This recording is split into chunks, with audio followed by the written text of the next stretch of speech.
No, രണ്ട് പേര് അബദു, protected. നമ്മൾ രണ്ടുപേരും പ്രൊട്ടക്റ്റ് ചെയ്യപ്പെടട്ടെ. ആരാലാണ്? Brahma, the divine knowledge, the divine truth. അത് നമ്മളെ രണ്ടുപേരെയും സംരക്ഷിക്കട്ടെ. സഹനോ പുനക്തു. പുനക്തു, the word is coming from ഭോജനം. പുനക്തു, ഭോജനം മീൻസ് നറിഷ്മെന്റ്. അപ്പോൾ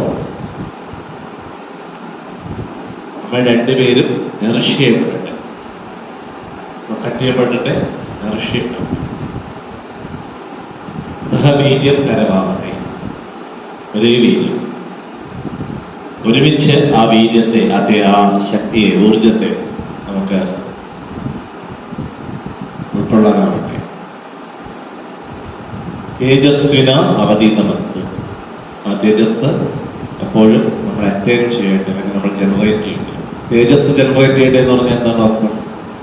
ആക്ച്വലി ദ വേർഡ് തേജസ്, നമ്മൾ പറയും മുഖത്ത് എന്ത് തേജസ്സാണ് എന്നൊക്കെ പറയുമെങ്കിലും the word root is actually coming from അഗ്നി.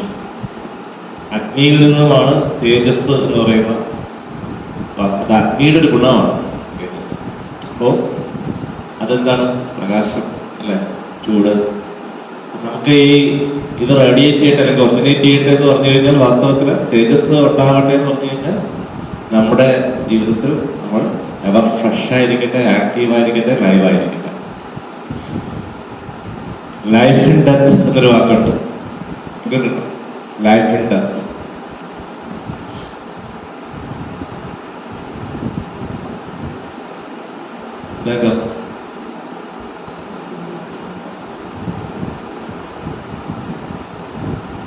സോറി, ഡെത്തില്ലേ, ലൈഫ് ഇൻ ഡെത്ത് അല്ല, ഡെത്തില്ലേ, ഡെത്തില്ലേ.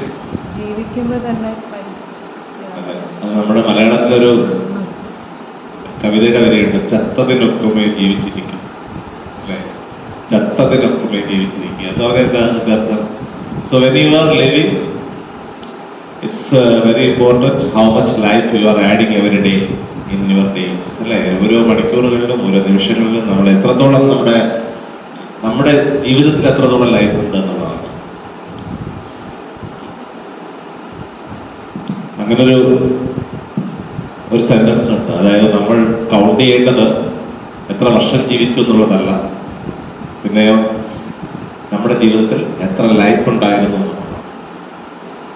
ഡ്രൈ ആയിട്ട് കുറേ കാലം ഡ്രൈ ആയിട്ട് ജീവിക്കുന്നതിനേക്കാളും നല്ലതാണ് വൈബ്രന്റ് ആയിട്ട് കുറച്ച് കാലം എന്ന് പറയുന്നത്, അല്ലേ?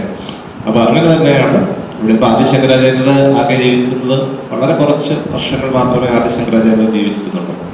പക്ഷെ അതിനിടയിൽ ലോകത്തിന്റെ മുഴുവൻ ലോക ചരിത്രം ഉള്ളിടത്തോളം കാലം ആർക്കും മറക്കാനാവാത്ത രീതിയിലുള്ള കോൺട്രിബ്യൂഷൻസ് നൽകി, അല്ലെ? വിവേകാനന്ദൻ, അദ്ദേഹം ഒരുപാട് വലിയ പ്രായം വരെ ജീവിച്ചാണല്ല വിവേകാനന്ദൻ. ഞാൻ ഇന്നലെ പറഞ്ഞു, ഊർജം അല്ലെങ്കിൽ ഫ്രഷ്നെസ് കിട്ടാൻ എപ്പോഴും നമ്മൾ എനർജി ഡ്രിങ്കോ ബൂസ്റ്റോ ഒന്നും കുടിക്കേണ്ട കാര്യമില്ല, മനസ്സിലായോ?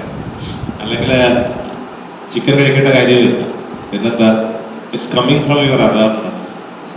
നിങ്ങൾക്ക് ഇൻട്രസ്റ്റഡ് ആയിട്ടുള്ള വളരെ ഇൻട്രസ്റ്റഡ് ആയിട്ടുള്ള ഒരു കാര്യം നിങ്ങൾക്ക് ഏറ്റവും ഉറക്കം വന്നിരിക്കുന്ന ഒരു സമയത്ത് അപ്രതീക്ഷിതമായിട്ട് കിട്ടുന്നു അല്ലെങ്കിൽ സംഭവിക്കുന്നു എന്നുണ്ടെങ്കിൽ നമ്മുടെ ഉറക്കം മാറും. അതുതന്നെയാണ് ബോധം ഊർജ്ജം ക്രിയേറ്റ് ചെയ്യുന്നു എന്നുള്ളതിന്റെ ഏറ്റവും വലിയ തെളിവ്. അല്ലെങ്കിൽ നമ്മൾ ഏറ്റവും ടയർഡായിരിക്കുന്ന ഒരു സമയത്ത് നമുക്ക് ഏറ്റവും വേണ്ടപ്പെട്ട ഒരാൾക്ക് ഒരു അപകടം വന്നു കഴിഞ്ഞാൽ നമ്മുടെ എനർജി ലെവൽ മാറില്ലേ, അല്ലേ? ഉറങ്ങാതിരിക്കുന്നത് നമ്മൾ വേണമെങ്കിൽ ഇനി ഒരു 2 ദിവസം കൂടെ ഉറങ്ങാതിരിക്കും. സോ നമ്മൾ വേറെ എനർജിക്ക് ഓടിപ്പോയി നമ്മൾ ചിക്കൻ കുടിച്ചിട്ടാണോ? അല്ല. അപ്പോൾ definitely we have something in awareness that അത് ട്രിഗർ ചെയ്ത് കഴിഞ്ഞാൽ നമുക്ക് ഊർജ്ജം ഉണ്ടാവും. തേജസ്വിന അവതീതമസ്തു. അപ്പൊ നമ്മൾ തന്നെ നമ്മൾ കോൺഷ്യസ് ആയിട്ട് വിചാരിച്ചു കഴിഞ്ഞാൽ നമ്മുടെ ഒരു ടയർഡ്നെസ് സ്റ്റേജിൽ നിന്ന് ഒരു ഫ്രഷ് സ്റ്റേജിലോട്ട് കുറേയൊക്കെ മാറാൻ കഴിയുന്നുള്ളത് ഉറപ്പാണ്. ഐ ആം ഓക്കെ എന്ന് പറയുമ്പോൾ ഐ ആം നോട്ട് ഓക്കെ എന്ന് നമ്മൾ മനസ്സിൽ കൊടുക്കുന്ന സജഷനെക്കാളും ഐ ആം നോട്ട് ഓക്കെ എന്ന് മനസ്സിൽ സജഷൻ കൊടുക്കുമ്പോൾ നമ്മുടെ ടയർഡ്നെസ് കൂടും. I am okay, I can manage it എന്ന് പറയുമ്പോൾ അത് മാറും. അറ്റ്ലീസ്റ്റ് ഒരു 50% ചേഞ്ച് നമുക്ക് വരും. Pain is there, but pain suffering ആക്കി മാറ്റുന്നത് മനസ്സാണ്. പെയിൻ ഫിസിക്കൽ, അല്ലേ? പക്ഷെ അതിനെ സഫറിങ്ങാക്കി മാറ്റുന്നത് നമ്മുടെ മൈൻഡാണ്. തേജസ്വിന അവധി നമസ്തു മാ വിദ്വിഷാദ, ഹേ നമ്മൾ പരസ്പരം വിദ്വേഷിക്കാതിരിക്കട്ടെ. മാ അരുത്, മാ നിഷാദ എന്ന് കേട്ടിട്ടില്ലേ, അരുത് കാട്ടാള എന്ന് പറയുന്നത്. അപ്പൊ മാ വിദ്വിഷാദ, നമ്മൾ പരസ്പരം വിദ്വേഷിക്കാതിരിക്കട്ടെ. ഓം ശാന്തി ശാന്തി.